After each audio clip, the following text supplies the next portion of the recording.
ওই ব্যক্তি যদি মারা যায়, ওই ব্যক্তি মারা গেলে আল্লাহ নবী হাদিস শরীফে বলেছেন ওই ব্যক্তি শহীদের জান্নাতের মর্যাদা পেয়ে যাবে। জোরে বলেন সুবহানাল্লাহ। ও আমার বাবাজিরা, আমি আপনাকে বোঝাতে চেয়েছি, তাহলে একটা ব্যক্তি যদি হালাল খানা উপার্জন করতে গিয়ে যদি মারা যায়, নবী যদি তাকে শহীদের জান্নাতি বলে ঘোষণা করে দেয়। একজন যদি হারাম উপার্জন করতে গিয়ে যদি মারা যায়, আল্লাহ নবী বলেছে ওই ব্যক্তি মারা যাবার পর আল্লাহ তাকে জাহান্নামী বলে ঘোষণা করবে। তাই আমি আপনাকে একটা বার বলছি, পৃথিবীর জমিনে আপনার কেউ হবে না, মরণের পরে আপনার কেউ হবে না, কবরে আপনার কেউ হবে না। আল্লাহ নবী দুনিয়া থেকে হাদিস দুনিয়াতে চলে যাবার আগে নবী আমার পাক জবানে বলেছেন, ও আমার উম্মতিরা সাহাবীরা, কবরে যখন চলে যাবে জিজ্ঞাসা করবে মার রব্বুকা, তোমার রবকে? আপনি বলবেন আমার রব হলো আল্লাহ। আল্লাহ কবরে এসে বলবে না বান্দা তোমাকে আমি ছেড়ে দিলাম। আবার জিজ্ঞাসা করা হবে আমার দিনকা, তোমার দিন কি? আপনি বলবেন আমার দিন হলো ইসলাম। আল্লাহ তোমাকে জান্নাত দেবে না। তাহলে আল্লাহকে আল্লাহ বলেছেন, দিনকে দিন বলেছেন, আল্লাহ জান্নাত দেবে না। তৃতীয় নাম্বার জিজ্ঞাসা করা হবে আমার নবীকা, তোমার নবীকে? আপনি যদি নবীর নামটা বলতে পারেন, আল্লাহ খুশি হয়ে জান্নাত তোমাকে দান করে দেবে। তাহলে দুনিয়াতে নবীকে চিনলে উপকার, কবরেও নবীকে চিনলে উপকার, হাসরের ময়দানে নবীকে চিনলে উপকার। তাই আমি বারবার করে বলছি, আপনি নামাজ পড়ার পর ডান দিকে বাম দিকে সালাম ফিরিয়ে মোনাজাত যখন শেষ করবে বিরহমাতিকা ইয়া আরহামার রাহিমিন আপনি পড়তে পারেন, আমার যায় আসে না।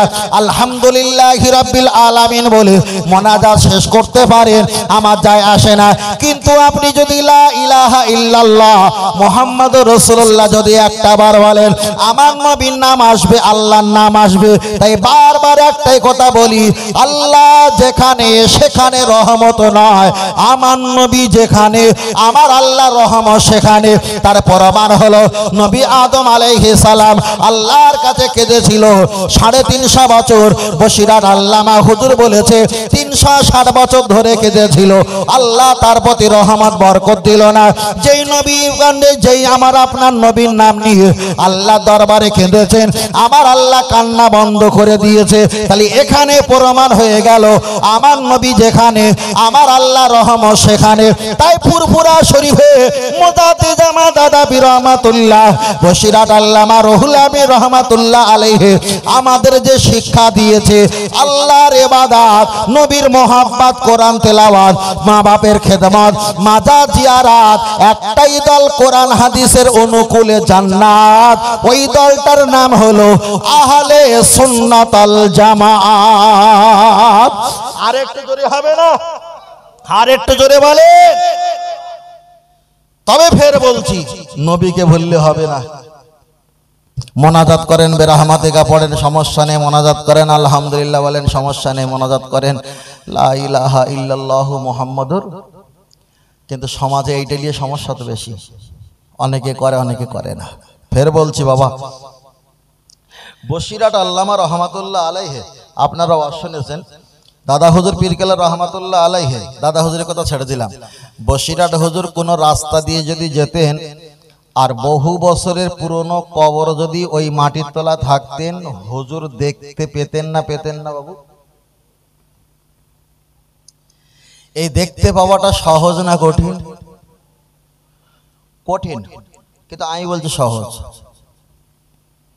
কথাটা খুব ভালো করে বুঝুন দাদু ভাই, দেখতে পাওয়াটা কঠিন, কিন্তু আমি আপনাকে বলছি দেখতে পাওয়াটা সহজ।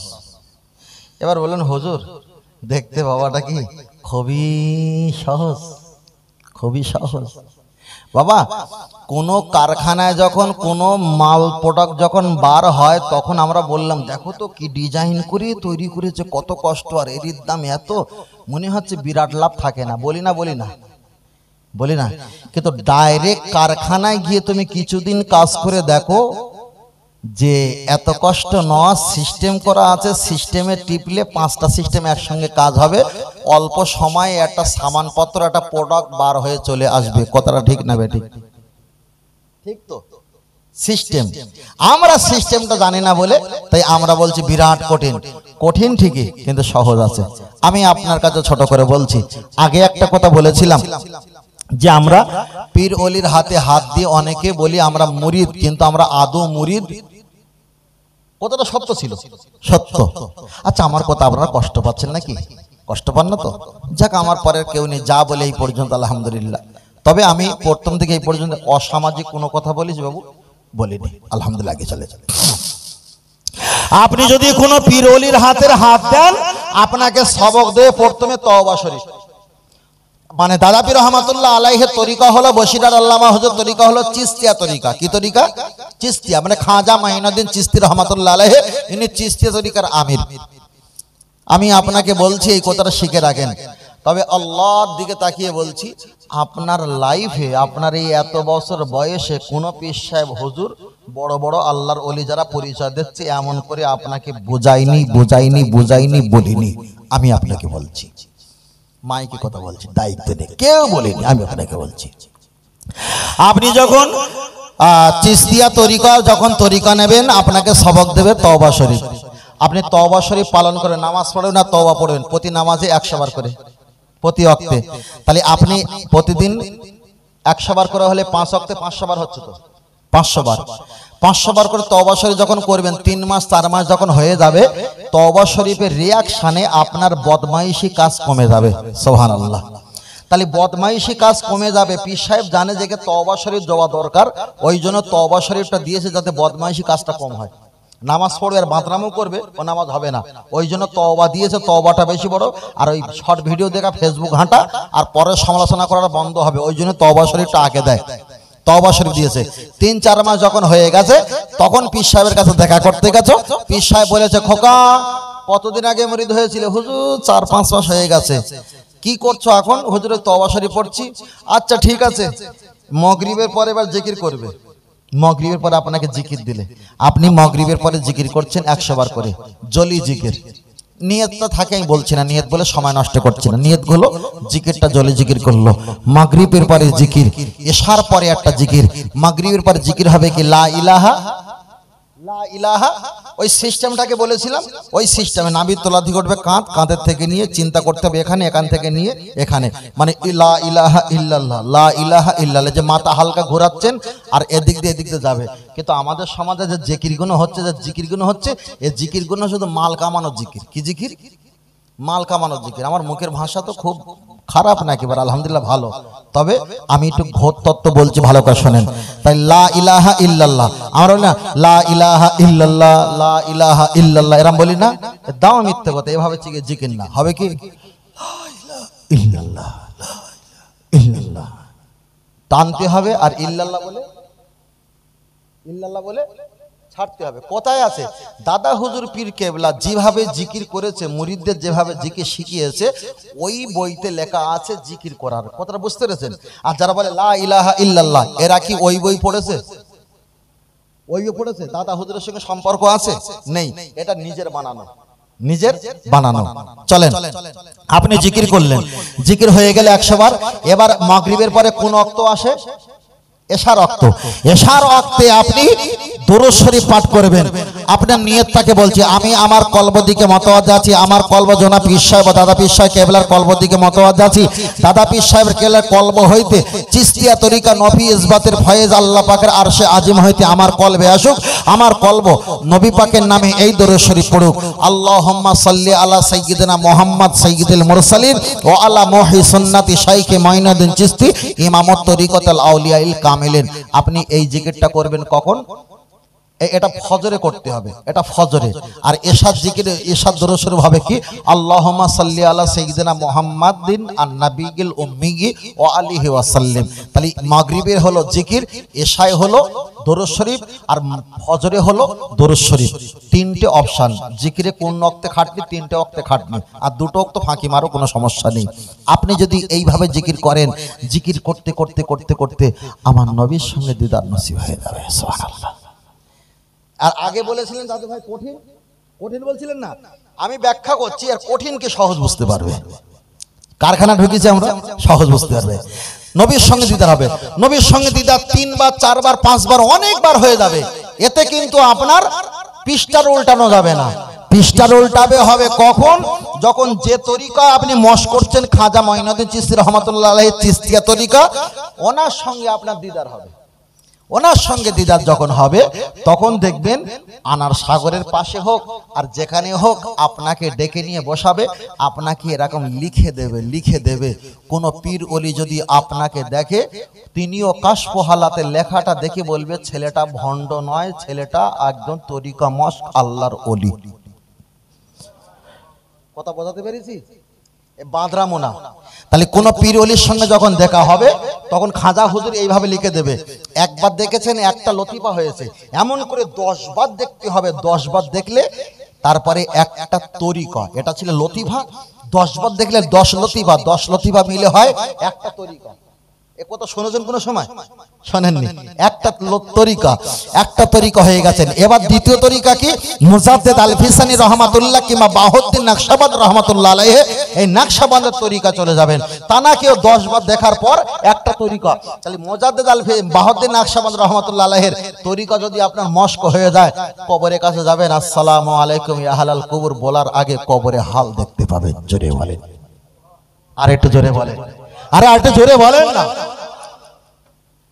এবার বলে সহজ না কঠিন?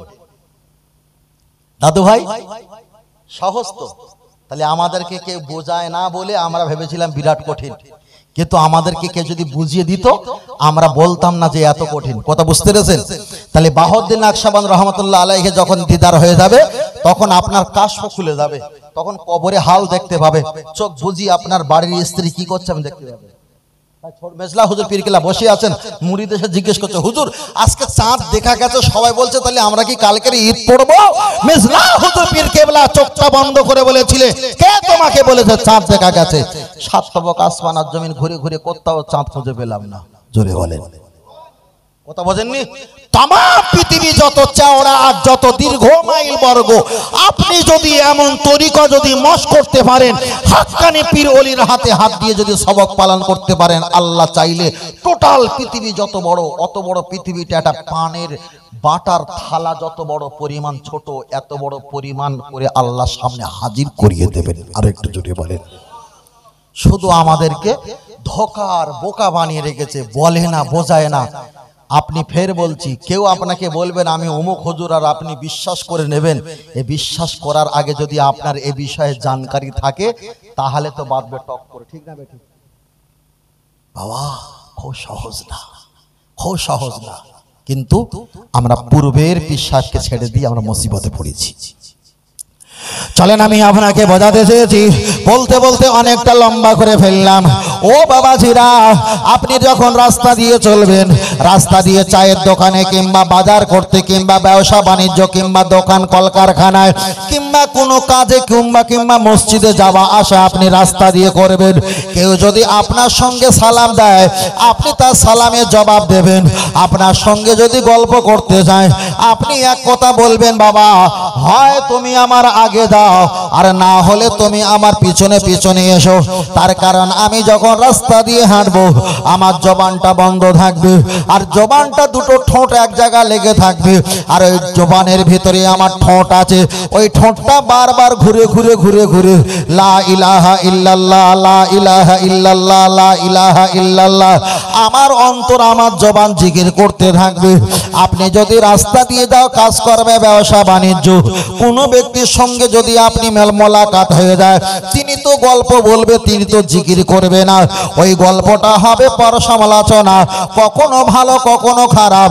ওই গল্প কখন আফগানিস্তানের গল্প হবে, কখন পীর সাহেবের গল্প হবে, কখন গিপদের গল্প হবে, কখনো কিয়ামতের গল্প হবে, কখনো বাড়ির ছেলে মেয়ের গল্প হবে। এ গল্প সময় নষ্ট করে, হায়াত নষ্ট করে আপনার কোনো লাভ হবে না, বরং ক্ষতি আর ক্ষতি। আপনি যখন একা হাঁটবেন আপনার জবানটা বন্ধ থাকবে, আর ভিতরে জিহ্বা দিয়ে লা ইলাহা ইল্লাল্লাহ বলে জিকির করবেন। আপনি যখন জিকিরে মত্ত থাকবেন তখন দেখতে পাওয়া যাবে আপনার চেহারার কাটিং আল্লাহ পরিবর্তন করে দেবে, চেহারায় আল্লাহ নূর করে দেবে। আল্লাহ যখন কবুল করে নেবে আপনি নামাজে দাঁড়িয়ে দাঁড়িয়ে কাঁদতে পারবেন, সেজদা গিয়ে আল্লাহর কাছে কাঁদতে পারবেন, ফারাফায়া দেয় হাত তুলে আল্লাহর কাছে আপনি কাঁদতে পারবেন। আপনার দুনিয়ার কোনো লোভ লালসা আপনার কাছে আসতে পারবে না, দুনিয়ার কোনো অহংকার আপনার কাছে থাকবে না, দুনিয়ার কোনো লোভ ইচ্ছা আপনার কাছে থাকবে না। আপনি যত আল্লাহর পক্ষে হয়ে যাবে তত দুনিয়ার চালাক চতুর আপনি হতে পারবেন না, সরল সাদা হয়ে যাবে। কিন্তু হিসাব করে পাওয়া যায় পৃথিবীতে যত আল্লাহর ওলি হয়েছে তারা তো সরল সিধা মানুষ আল্লাহর ওলি হয়েছে, আর যারা অত্যাধিক চালাক বেরেন চালিয়েছে তারা আল্লাহর ওলি হতে পারেনি, আল্লাহর কাছে পৌঁছাতে পারেনি। তাই আমি আপনাকে বলছি বাবা, একটু সরল সাদা হও, একটু বুদ্ধি আটা কম করো, 10 জনের হিসাব রাখা কম করো, আপনার নিজের হিসেব নিজে করো। আপনি চলে যাবেন, কেউ আপনার সঙ্গে থাকবে না, আপনি একা চলে যাবেন কবরে। আপনার ঈমান আর আমল মোহাব্বত কবরে আপনার সম্বল হবে, কেউ আপনার সঙ্গের সাথী হতে পারবে না। তবে একটাবার আমি বলছি দাদু ভাই, এই জীবনটা অনেকটা কাজে ব্যয় করেছো, অনেকটা গান বাজনা নাট্য ব্যয় করেছো, অনেকটা পার্টির পিছনে ব্যয় করেছো, অনেকটা অন্য অন্য দেখা যাওয়ার সময় ব্যয় করেছো, রাস্তাঘাটে ব্যবসা বাণিজ্য কলকারখানায় এদিকে সেদিকে দলুজে আপনি সময়টা ব্যয় করেছো। সময়টা আর ব্যয় করবেন না, একদিন বিদায় নিয়ে চলে যাবেন দাদু ভাই। আপনার নাম 2 দিন 5 দিন ফেসবুকে ছড়াছড়ি হবে, তারপরে আপনাকে আর কারো খোঁজে পাওয়া যাবে না। তাই আপনি নিজে নিজে কবরে যাও। কোন সন্তান আপনার জন্য দোয়া করবে এ ভরসা করো না, কোন মেয়ে খতম পড়াবে এ আশা করো না, কোন নাতি আলেম হয়ে দোয়া করবে এ আশা করো না। করলো ভালো, না করলো চলে গেল। আপনার চিন্তা করে আপনি কবরে চলে যাও। তবে হাদিস শরীফে এসেছে বৃহস্পতিবার আর সোমবার আমার আল্লাহ কবরবাসীকে মাঝে মাঝে ছেড়ে দেয়, ওরা বাড়িতে রোহানি হালাতে এসে গভীর রাত্রের বেলা ওরা ফকিরের মতো ভিখারির মতো দাঁড়িয়ে থাকে। আমার ছেলেরা আমার জন্য কোরআন পড়ে কিনা, আমার ছেলেরা আমার জন্য দোয়া দরদ পড়ে কিনা। ছেলেরা যদি গান বাজনা নাট্য সিনেমায় তারা যদি কুকর্মে লিপ্ত থাকে, মনটা খারাপ করে আবার তারা কবরের ভিতরে হাজির হয়ে যায়। তাই আমি আপনাকে বলছি, আব্বা মা যারা বিদায় নিয়ে চলে গেছে তারা আমাদের দিকে চাতক পাখির ন্যায় ফেল ফেল করে তাকিয়ে আছে। শুধু দুনিয়াতে তাদের ঘর বাড়ি গাড়ি বাড়ি অট্টল বিলাখানা আমরা ভোগ দখল করছি। 3টে কাফন দিয়ে তাদের মুখটা ঢেকে মাটি দিয়ে সোনার মুখটা আমরা চাপা দিয়ে চলে এসেছি। একটা বার তাদের দিকে আমরা খেয়াল করলাম না। তবে নবী আমার জানিয়েছে যাদের আব্বা মা মারা গেছে ও সন্তান তাদের জন্য একটু হাত তুলে দোয়া চাও। আব্বা মায়ের কবরে যদি আযাব হয়, তামাম পৃথিবীর খালের পানি, নদীর পানি, টিওয়ানের পানি, পুকুর পুষ্কনের পানি, আটলান্টিক মহাসাগরের পানি আব্বা মায়ের কবরে যদি চাপিয়ে দেওয়া হয়, ওই পানি দিয়ে আব্বা মায়ের কবরে আযাবটা নির্বাধিত ঠান্ডা করা যাবে না। আল্লাহ নবী সাহাবারা বললেন, হুজুর আমরা নব মুসলিম, কোরআনের সূরা আমাদের এখন মুখস্থ হয়নি, আমরা কিভাবে দোয়া করব? নবী বললেন, তোমরা জান্নেওয়ালা ব্যক্তিদের একটু দোয়া করিয়ে নাও। হুজুর আমাদের পারিশ্রমিক দেওয়ার মতো কিছুই ক্ষমতা নাই। নবী বললেন, কবরের কাছে চলে যাও, ফারাফায়া দেয়, দুখানি হাত তুলে আল্লাহর কাছে দোয়া করো। আল্লাহ এটা আমার আব্বাজির কবর, এটা আমার আম্মাজির কবর, রাব্বির হামহুমা কামা রাব্বায়ানি সাগীরা। আমার আব্বা মা আমাদেরকে কোলে করে যেমন মানুষ করেছে, আল্লাহ আপনার রহমতের কোলে আমার আব্বা মাকে একটা বার নাও। আপনি দোয়া করবে, চোখ থেকে যদি পানি জারি হয়ে যায়, নবী আমার জানিয়েছে লা ইয়ালিজুন নারা বাকা মিন খাশিয়াতিল্লাহ। তামাম নদীর পানি, খালের পানি, টিওয়ালের পানি, এমনকি কাবা শরীফে জমজমের কূপের পানিকে আমার আল্লাহ হটিয়ে দিয়ে সন্তান আওলাদ যদি একটা ফোঁটা কান্না আব্বা মায়ের জন্য যদি আল্লাহর কাছে জমা দিতে পেরেছে, ওই এক ফোঁটা চোখের পানির বিনিময় আব্বা মায়ের কবরে আযাব আল্লাহ মাফ করে দেবে। আর একটু জোরে হবে না? ছেলেকে ডাক্তার বানিয়েছেন, আমি খারাপ বলবো না, প্রয়োজন আছে, তবে ছেলে যেন দুনিয়াদারি না করে, একটু দিনদারি যেন হয়। ছেলেকে মাস্টার বানিয়েছো টাকা কামানোর জন্য, বুড়ো হয়ে গিয়ে তুমি বসে বসে খাবে, কিন্তু ওই ছেলে মারা যাওয়ার পর তোমার কবরের ধারে যাবে না। ছেলেকে পার্টির নেতা বানিয়েছো, পরের মাল আত্মসাৎ গোলায় পা তুলে দিয়ে খেয়ে বড় লোক হবে, কিন্তু ওই ছেলে তোমার কবরের ধারে যাবে না। কবরের ধারে যায় কে? বাড়ির সবচাইতে ছোট ছেলে, মেজর ছেলে, সবচাইতে মূর্খ ছেলে, কিছু বোঝে না। ওই ছেলেটা সময় পেলে শুক্রবারের দিন, জুম্মার দিন, ঈদের দিন আগে পরে সবাই বেড়াতে আব্বার কবরের কাছে আগে যায়, ঠিক না বেটি? আর যে শিক্ষিত ছেলে সে সবার আগে যায় না। ওটাই হলো বাপের প্রাপ্য, ওটাই হলো বাপের প্রাপ্য। বেশিরভাগ আমাদের সমাজে বাপগুলো হারামখোর, যার কারণে ছেলেপিলেগুলো হয় খারাপ। আসলে বাপ মায়ের চিন্তা খারাপ, আমাদের ছেলেপিলে হয় খারাপ। যদি বলেন কেমন, একটা উদাহরণ দেই। মেয়ে হয়েছে তার জন্য টাকা জোগাড় করেছে, নিয়ত করেছে টাকা জোগাড় করতে হবে, বিয়ে দিতে হবে। ওই জন্য আল্লাহ যখন ঝুঁকিয়ে দেয়, যে নেবে সেও মোটা অঙ্কের টাকাও নেয়। কথা বুঝতে পেরেছেন? তুমি নিয়ত করেছো আর ও নিয়ত করেছে আমি টাকা নেব, ওই জন্য নিয়তের ঘরে আল্লাহ ফেলেছে। তাহলে উদ্দেশ্য দুজনারই ভালো না, দুজনারই উদ্দেশ্যটা খারাপ। আমি ফের বলছি, স্বল্প দুনিয়ায়, অল্প দুনিয়ায় প্রতিযোগিতা করার কোনো প্রয়োজন নেই। বেশি টাকা, অর্থ, সম্পদ, বালা বিল্ডিং, বালাখানা প্রয়োজন মাফিক নাও, বেশি আশা করো না। যদি আল্লাহ বাড়তি দেয় নিয়ামতি, এটা ভিন্ন ব্যাপার, তবে হারাম উপার্জন করা চলবে না। চলেন আমি আপনার কাছে বলছিলাম, ও বাবাজিরা খুব ভালো করে খেয়াল করে শুনবেন, লক্ষ্য করে দেখা যায়। আমি কবরের সম্পর্কে বলছিলাম, কবরের সম্পর্কে বলছিলাম। সবে বেড়াতে সময় আব্বা মায়ের কবরটা একটু জিয়ারাত করবেন। আব্বা মায়ের কবরের কাছে গিয়ে দুখানি হাত তুলে দোয়া চাইবে। আমাদের কাছে তো সবে বেড়াত চলে আসবে। সবে বেড়াতে সময় আমরা ইমাম সাহেবকে বলি, ইমাম সাহেব হুজুর আমার আব্বার জন্য একটা খতম পড়ে দাও, আমার মায়ের জন্য একটা খতম পড়ে দাও। ইমাম সাহেবরা ধোঁকা নয়, কোনো আলেমরা ধোঁকা নয়। আমাদের কারণে আলেম আর ইমাম সাহেবরা ধোঁকাবাজি হয়ে যায়। যদি বলো তার প্রমাণ বলো, আমি আপনার কাছে প্রমাণ দিচ্ছি। সবে বেড়াতে খতমের চাপ থাকে বেশি না কম? একটা হাফেজ সাহেব খতম পড়তে গেলে নিম্ন সংখ্যা 12 ঘন্টা 13 ঘন্টা লাগে। আমি ধরে নিলাম 10 ঘন্টা লাগে, আমি ধরে নিলাম 8 ঘন্টা লাগে। তাহলে 8 ঘন্টা 10 ঘন্টা একটা কোরআন খতম পড়তে লাগে। কোরআন খতম করতে গেলে 8 ঘন্টা সময়, 10 ঘন্টা সময় লাগে। তবে কেমন ভাবে পড়তে হবে? মায়েদের মতো নয়, স্পিড হবে ঠিক এইরকম। বিসমিল্লাহির রহমানির রহিম। ওয়াইদা কুলনা দকুলু হাযিল করিয়াতা ফাকুলু মিনহা হাইসু শিতুম রাগাদা ওয়া দুখুলুল বাবা সাজ্জাদা ওয়া কুলু হিতাদুন নাগফির লাকুম খতায়াকুম সানাজিদুল মুহসিনিন। এমন স্পিরিটে যদি পড়া হয়, একটা হাফেজ সাহেবের কোরআন খতম করতে লাগবে নিম্ন সংখ্যা 10 ঘন্টা। কয় ঘন্টা? 10 ঘন্টা। আমি এখানে আজনসিয়াত করব 2 ঘন্টা, আমাকে দেবেন হাজার হাজার টাকা। আর যিনি একটা কোরআন খতম করতে গেলে 10 ঘন্টা লাগে, তাকে দেবেন কত টাকা?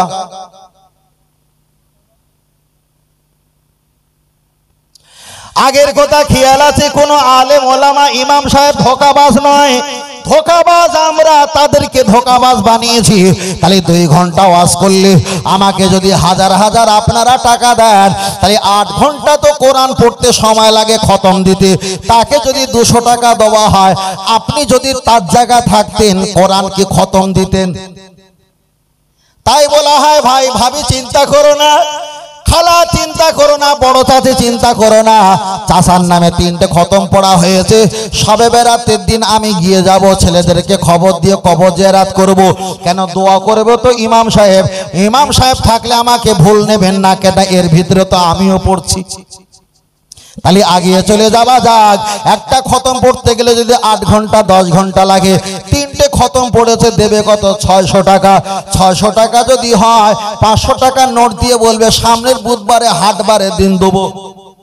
তাহলে 3টে খতম পড়ে দিয়েছে 500 টাকা। এবার বলেন 3টে খতম পড়তে গেলে নিম্ন সংখ্যা ঘন্টা লাগবে কত? 3 8টা। আহা, তাহলে 24-25 মিনিট ঘন্টা থাকা যায় সময় লাগবে। এখন 24 ঘন্টা কেউ যদি ওয়াজ করে কত টাকা পাবে? 24 ঘন্টা কোরআন পড়লে পাবে কত? মাত্র 500 টাকা। আপনি বলেন ইমাম সাহেব আলেম বক্তাদেরকে ধোঁকা ওরা হয়েছে না আমরা বানিয়েছি? আব্বা মা কবরবাসী হয়ে গেছে। সবে বেড়াতে সময় আল্লাহ আপনাকে লক্ষ লক্ষ টাকা সারাটা বছর ধরে আয় করেছো। আব্বা মায়ের জন্য একটু 5,000 টাকা, 10,000 টাকা, 2,000 টাকা আপনার যোগটা হলো না। হাফেজ সাহেবকে নিয়ে 3-4 জন 5 জন হাফেজ সাহেবকে নিয়ে আমার বাড়িতে আমি পড়াবো, 5 ঘন্টা 7 ঘন্টা পড়াবো। 5টা হাফেজ সাহেব যদি 2 ঘন্টা করে পড়ে 10 ঘন্টা হয়ে যাবে, একটা খতম হয়ে যাবে। আমি এদেরকে 5 জন আসলে 1,000 টাকা করে দেবো, 5,000 টাকা। এরা যদি খুশি হয় আমার আল্লাহ খুশি হবে, মেহমান যদি খুশি হয় আমার নবী খুশি হয়ে যাবে। এবার আপনি এদেরকে যদি 1000 টাকা করে দেন, আপনার সাবে বেড়াতে সময় দোয়া যখন করা হবে, একটা পূর্ণাঙ্গ খতম হয়ে গেছে। আল্লাহ নবী জানিয়েছে, মান করা আল কোরআন হারফান ফালাহু আশরু হাসানা। কোরআন শরীফের একটা অক্ষর পাঠ করলে 10টা করে নেকি হয়। তাহলে একটা অক্ষর পাঠ করলে 10টা করে যখন নেকি হয়, যিনি পড়বে তারা 10টা নেকি, যিনি পড়ার জন্য সুব্যবস্থা করবে তানাকে 10টা নেকি, যিনি কোরআন কিনে দেবে তানারও 10টা নেকি। আল্লাহ নেকি নেকি দান করবে, রহমত বরকত দান করবে। তবে ও আমার বাবাজিরা, তোমার ছেলেকে যখন বিবাহ দেওয়া হয়েছিল, ও চাচাজি তুমি তো নিজে জিজ্ঞাসা করেছিলে আমার মেজে ছেলের বিয়ে দেবো, মা তুমি কি রাজি আছো? মেয়েটা বলল আমি রাজি আছি। জিজ্ঞাসা করেছিলে পর্দার আড়াল দিয়ে, মা তুমি কোরআন পড়তে পারো? এখন বলেছিল আমি কোরআন 4 খতম পড়েছি। আপনি তো চাচা আপনার ছেলের সঙ্গে বিবাহ দেওয়ার জন্য ওই মেয়েটার সঙ্গে আপনি বিবাহ দিয়েছেন। তাহলে যে মেয়েটা আপনার ছেলের সঙ্গে বিবাহ হয়েছে 4 খতম করেছিল, নিশ্চয়ই কোরআন পড়তে পারে। হিসাব করে দেখো আপনার কপাল এতটা খারাপ, আপনি মারা যাবার পর ওই কোরআন পড়া মেয়ে দেখে নিয়ে এসেছিলেন, আর তিনি কোরআন পড়ে না। এখন শুধু মোবাইলে এরকম টানাটানি করে আর বলে গল গল করে বার হচ্ছে।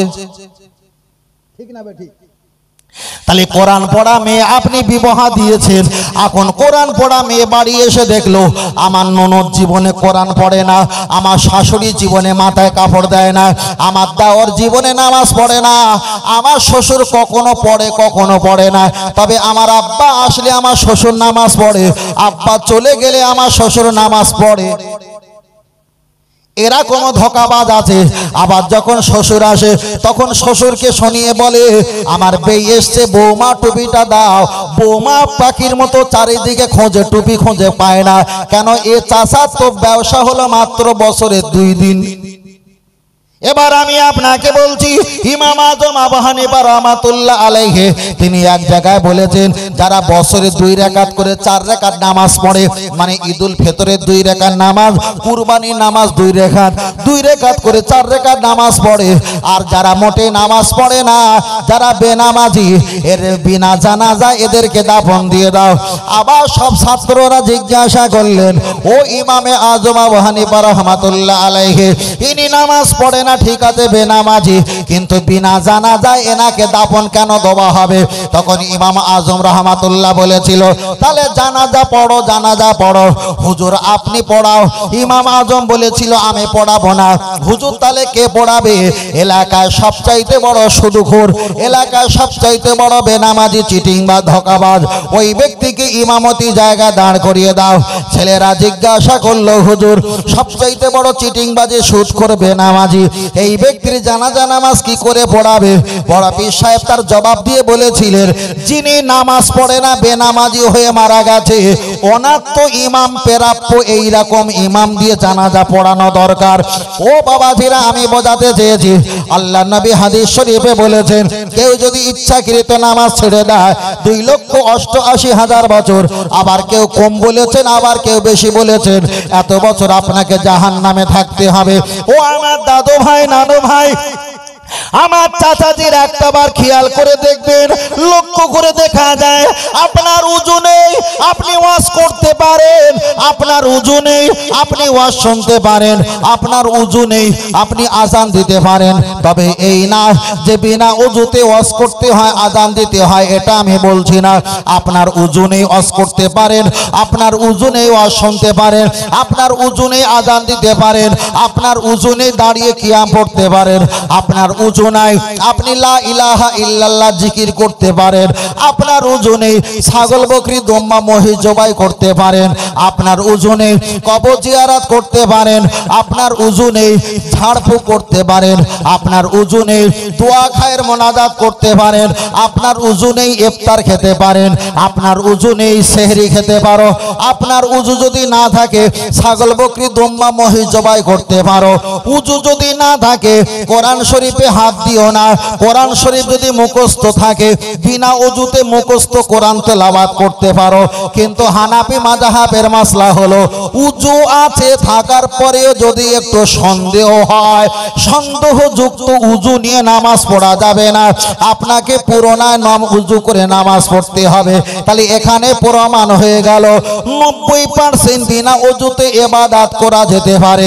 সবচেয়ে বড় ইবাদত নামাজ। উজু থাকার পরে সন্দেহ হলে ওই উজুতে নামাজ পড়া যাবে না, আপনাকে উজু করে নামাজ পড়তে হবে। কেন? আল্লাহর নবী বলেছেন আফদালুল ইবাদাত ইবাদাতি সালাত, সবচেয়ে বড় ইবাদত হলো আল্লাহ পাকের নামাজ। আর একটু জোরে ফের বলছি বাবা, নামাজ পড়তে হবে, নামাজ পড়তে